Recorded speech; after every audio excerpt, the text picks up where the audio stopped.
Hello दोस्त, आज हम पढ़ने वाले हैं conservative nature of electrostatic field. BSc semester 2 का है ये, फिजिक्स ऑनर्स का। ये इलेक्ट्रिक फील्ड है। Electric field E dot D L is equal to 0 होता है।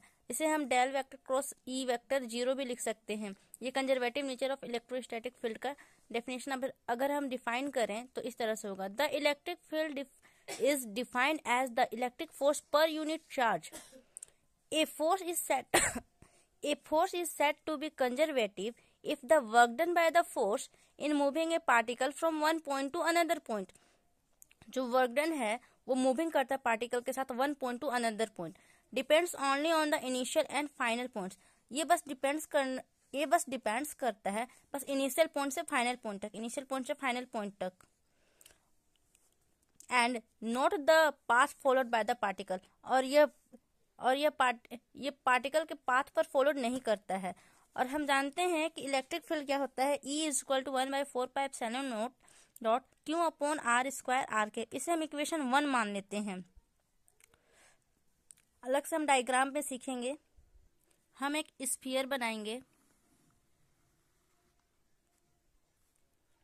इसका रोटेशन एरिया इधर से इधर भी है और इस डायरेक्शन में भी है।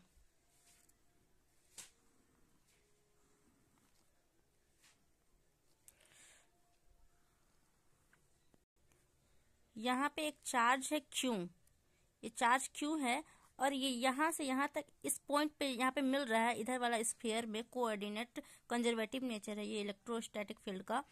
ये यहाँ से यहाँ तक जा रहा है जो इसका पॉइंट P है, और यहाँ से एक इलेक्ट्रिक जा रहा है जो इस डायरेक्शन में जा रहा है आगे की ओर। और इसमें जो डिस्टेंस है ये वेक्टर R है, वेक्टर R। और इसका जो स्मॉल डिस्टेंस है यहाँ से यहाँ पे ये dl है, स्मॉल डिस्टेंस dl है। ये प्लस क्यू चार्ज पे बना रहा है। हमें इस डायग्राम में बस यही देखना है कि जो प्लस क्यू चार्ज है, इस डायग्राम को हम इजी वे में लेते हैं।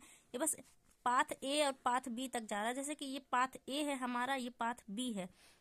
हमें पता करना है कि इस डायरेक्शन से आ रहा है, इस डायरेक्शन से आ रहा है। जैसे कि यहाँ से जा रहा है ए से बी, और फिर यहाँ से इस डायरेक्शन में आ रहा है ए से बी से ए जा रहा है और ए से बी आ रहा है इस डायरेक्शन में। और इसका डिस्टेंस आर ए है, ये आर बी है, और इसे हम पाथ 1 मान सकते हैं, इसे हम पाथ 2 मान सकते हैं।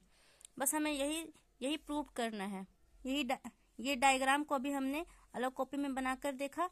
इलेक्ट्रिक फील्ड तो हम जानते हैं ये होता है। और डीएल का मान क्या होता है, डीएल का मान होता है डी आर कैप। इसे हम इक्वेशन 2 मान लेते हैं।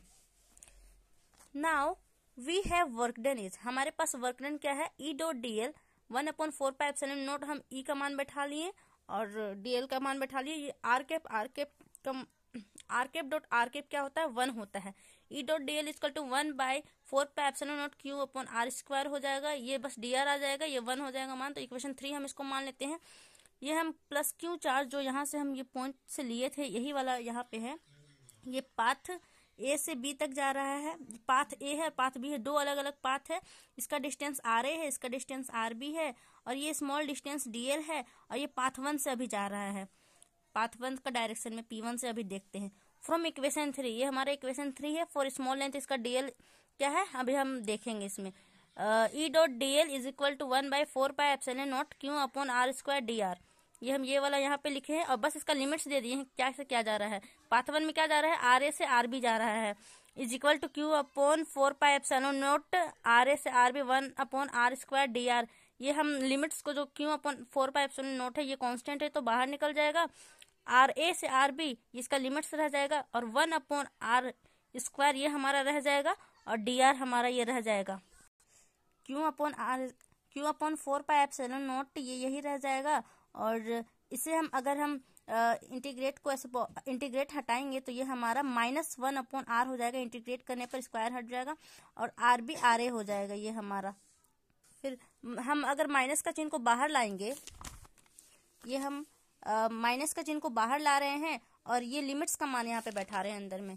लिमिट्स का मान बैठा रहे हैं तो 1/RB माइनस 1/RA हो जा रहा है। अगर हम ये साइन को हटाएंगे, माइनस चिन्ह को हटा देंगे, तो हमारा E.dl लिमिट्स ए बी है वो क्या हो जाएगा, Q/4π। तो ये हमारा एक्सचेंज हो जाएगा, ए इधर आ जाएगा, बी इधर आ जाएगा। इसे हम इक्वेशन 4 मान लेते हैं। That is the work done by E, जो हमारा वर्क डन है वो E on a particle that moves between, जो हमारा इलेक्ट्रिक फील्ड है वो पार्टिकल मूव्स कर रहा है, पॉइंट्स पे डिपेंड करता है जो मूव्स कर रहा है, ओनली ऑन द लोकेशन पे, मतलब one point two another point two, बस वन पॉइंट से अनदर पॉइंट तक, और इनिशियल से फाइनल पॉइंट तक, इनिशियल से फाइनल पाथ तक, और not on the path followed by the particle. और ये पाथ पार्टिकल के, ये जो पार्टिकल है वो पाथ पे डिपेंड नहीं कर रहा है, पाथ पे फॉलोड नहीं कर रहा है। Such field is non as conservative, इस फील्ड को हम कंजर्वेटिव फील्ड के नाम से भी जानते हैं। Close integral of electric field, अगर हम इसे क्लोज इंटीग्रल लिख लेते हैं तो close integral E.dl is equal to 0, ये हम लोग यही वाला कर रहे थे, और dl हो रहा है। अब हम पार्ट 1 सिर्फ देखे थे, अभी हम पार्ट 2 का भी देखेंगे।